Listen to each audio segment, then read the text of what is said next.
Right, we are here today. Some of the gaps, just need to sweep this all up. Remove the truck.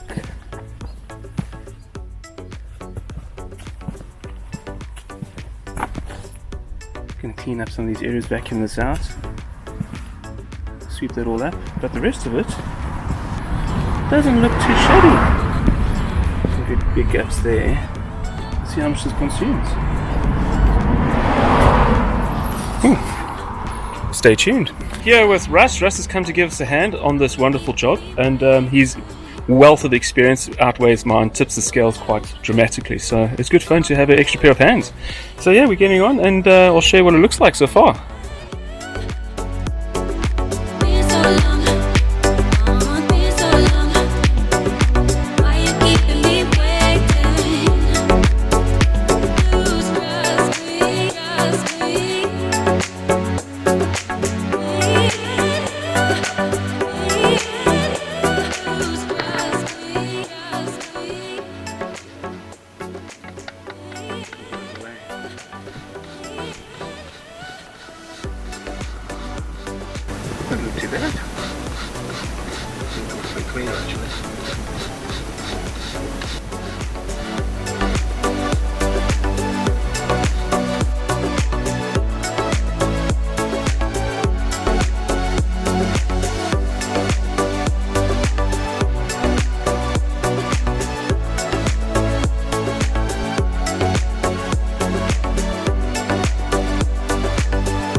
So that was the end of the job.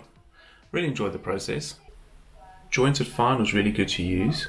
I found that it being a jointing compound that is permeable, weed resistant, is you can't always get rid of weeds, so you can do the best job to do so. But the material goes in quite nicely. There's a few extra steps that are involved or required. Make sure the surface is clean, brush in the compound. Then we used a compression pad, whacker plate, and bed itself into the cracks better. Then after that, once it's been brushed in, went over and brushed it in again after using the compression pad, wet it, a light mist, making sure that it doesn't remove the compound in the joints sufficiently enough so that it can actually start activating the compounds. Once it's sat, we found that 15 minutes wasn't sufficient. We had to wait for about an hour, maybe slightly less, but thereabouts, for it to dry properly in our conditions. Then rinsing it off and washing it away, washing off what is left over on top of the brickwork. I found that using a pressure washer could have done the job alright, but I was cautious and conscious of it actually removing it where I needed it to stay. Could I have got away with a 25-degree fan and a very light pressure wash? Pretty much what I was getting from the normal hose and the spray on there. But what I do find is you'll probably need to do a few more passes depending on the texture of your brickwork. It might actually sit there for a bit longer, so one would have to give a few extra sprays and to rinse that out and make sure that it's removed off the surface. I found that what one needs to consider when using jointed fine is something that I didn't realize at the time, is to treat it like it's a clay putty type of material once it's wet. Once it goes on dry, it's almost like a dust, cement type of fine dust that one would think so. But once it's wet and once it's sprayed down, it feels like a putty, clay putty type of residual leftover. Cleaning up is possibly very essential to make sure that it doesn't gather in areas, because once it's setting and it's wet, it becomes very gel-like and putty-ish. So when you spray it off, it actually, like the clumps actually start breaking apart. Yeah, so it is a really good material. It was £40 a bag at the time of purchase, but it could be a much longer lasting option if needed. I think jointed fine is a great option to have to give customers a different choice depending on the requirements that they need. So yeah, happy to try it out again in future, and in the comments section feel free to say if you've used it or what you'd recommend, any other steps that you found be helpful and useful. And cheers.